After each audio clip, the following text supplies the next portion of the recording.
Warga NU diamlah, jangan bawa-bawa nama NU soal nasab Habaib Alwi. Anda mau apa? Gus Yahya tak peduli tentang penelitian nasab Habaib Alwi, tentang tesis, bahkan fatwa para mufti pun Habib Ali tetap duriyah Rasul Shallallahu Alaihi Wasallam. Ini adalah pernyataan dari Ketua Umum Pengurus Besar Nahdlatul Ulama Gus Yahya. Dalam cuplikan video yang viral mengatakan bahwa apapun penelitian dilakukan oleh orang, apapun tesis-tesis dibuat oleh orang, walau aftal muftun artinya walaupun toh memberikan fatwa oleh para mufti, para ulama memberikan fatwa sekalipun, saya tetap berhusnudzon bahwa beliau Bib Ali ini adalah min dzurriyyati Rasulillah sallallahu alaihi wasallam. Yang dimaksud Bib Ali yaitu Habib Ali, Ketua Lazis NU Pusat,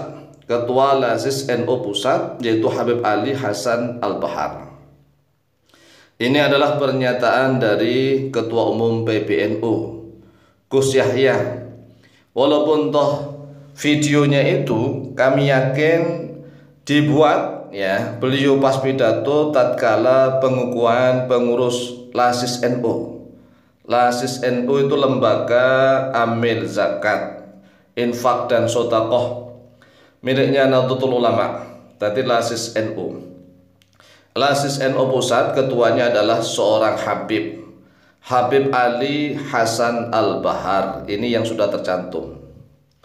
Nah, jika pernyataan Ketua Umum PBNU Gus Yahya di dalam cuplikan video yang viral itu mengatakan bahwa apapun penelitian yang dilakukan oleh orang, apapun tesis-tesis dibuat oleh orang, walau aftal muftun, bahkan nih beliau Mentauqiti itu memperkuat pernyataan beliau.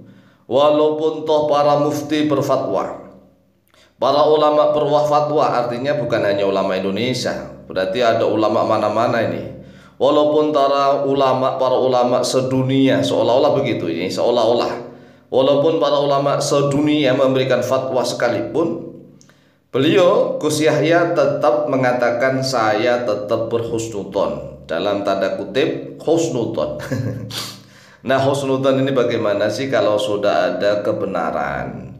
Kalau sudah ada kebenaran dari penelitian tetapi kita masih menggunakan rumus husnudzon, lalu bagaimana? Kalau seandainya bayinat, bukti-bukti sudah ada, tetapi kita masih kekeh, masih ngeyel. Yes, pokoknya itu rumusnya itu pokoknya itu enggak mau lebih, enggak mau kurang. Kalau orang berdagang menggunakan rumus pokoknya, kan memiliki modal pokok nih. Pokoknya artinya kalau ada keuntungan dikembalikan, kalau ada kerugian nggak mau. Nah kan menggunakan rumus pokoknya. Pokoknya saya berhusnudzon bahwa beliau Bib Ali ini adalah min dzurriyyati Rasulillah sallallahu alaihi wasallam.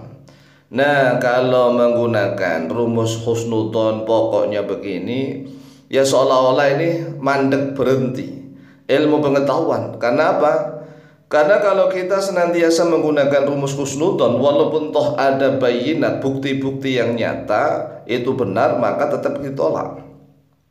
Karena rumusnya hanya satu, yaitu husnudzon. Lah husnudzon itu baik-baik saja, baik, karena memang kita diajari untuk husnudzon. Tetapi kalau kita mohon maaf husnudzon pada pencuri, husnudzon pada penipu, husnudzon pada pembohong. Di dalam peperangan itu kan al-harbu khad'atun atau al-harbu khid'atun. Dalam hidup itu seperti peperangan. Ya dalam apalagi siasah. Ini dalam keadaan negara seluruh bangsa-bangsa sedunia ini ya hudnah. Dalam keadaan gencatan senjata. Perang pemikiran, ghazwul fikri itu yang paling berbahaya. Bukan perang senjata tetapi ghazwul fikri, perang senjata, perang pemikiran. Itu yang paling berbahaya. Karena perang pemikiran itu ya bisa ditampakkan tampang-tampang yang lembut, tampang-tampang yang sopan. tampang-tampang yang menggiurkan, itulah yang ditampakkan. Karena kalau orang misalnya nih mau menipu, mau berdusta, menggunakan tampang-tampang garang, tampang-tampang yang menakutkan, orang itu justru takut. Tetapi kalau orang, mohon maaf, kalau ingin menipu, itu harus menggunakan tampang-tampang yang meyakinkan, tampang-tampang yang sopan, yang lemah lembut. Karena kalau tampang yang sopan lemah lembut itu biasanya akan mudah sekali membodohi orang, membohongi orang, menipu dan seterusnya. Nah, ini bagaimana bagi warga NU? Kalau memang ketua umum seperti ini, artinya tetap kekeh patok pangkrong, saya tetap husnudon, saya tetap berhusnudon bahwa beliau Habib Ali ini adalah min dzurriyyati Rasulullah sallallahu alaihi wasallam, termasuk dari dzurriyyahnya Rasulullah sallallahu alaihi wasallam. Lalu warga NU mau berbuat apa? Walaupun toh misalnya ini warga NU, kecuali kalau warga NU ini mayoritas untuk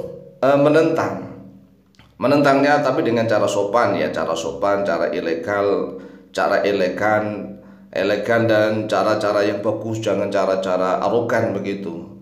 Cara-cara yang bagus ya, menolaknya kan ini menolak hujah. Sedangkan Muhammadiyah kan sudah sejak dari dulu. Muhammadiyah itu sudah sejak dari dulu enggak mengakui Habaib Alwi sebagai dzurriyyah Nabi. Itu Muhammadiyah sudah selesai. Persis Persatuan Islam juga sudah selesai. Kami kan punya teman banyak di Muhammadiyah dan di Persis. Pengurus-pengurusnya loh ya, pengurus-pengurusnya bukan hanya warganya. Dan sudah selesai. Wahabi apalagi? Wahabi itu sejak dahulu sebenarnya yang dikejar-kejar adalah ini kelompok para Habaib Alwi di Indonesia. Karena mereka mengajarkan bid'ah-bid'ah, khurafat, tahayul dan seterusnya, dan mereka berlindung di ketiak NU, maka para Wahabi yang diserang NU. Yang diserang itu NU, padahal tidak semua orang NU begitu. Orang NU banyak yang betul-betul alim alamah, yang rasional, yang logis di dalam segala hal. Tetapi karena para habaib ini berlindung di bawah ketiak NU, sehingga orang-orang Wahabi itu menghantam NU yang dihantam. Padahal serangan mereka tujuannya adalah kepada para habaib Alwi. Ini lagi-lagi NU menjadi korban. NU menjadi korban, lalu muncullah para generasi muda NU untuk berdebat menghadapi Wahabi. Lalu para Habaib Alwi kemana? Ya, dan mereka tetap bersembunyi di belakang ketiaknya para ulama NU, dan setelah itu mereka bikin ulah. Oleh sebab itulah, mari kita kompak bersatu demi negara kesatuan Republik Indonesia. Demikian, semoga manfaat. Wallahu ta'ala a'lam.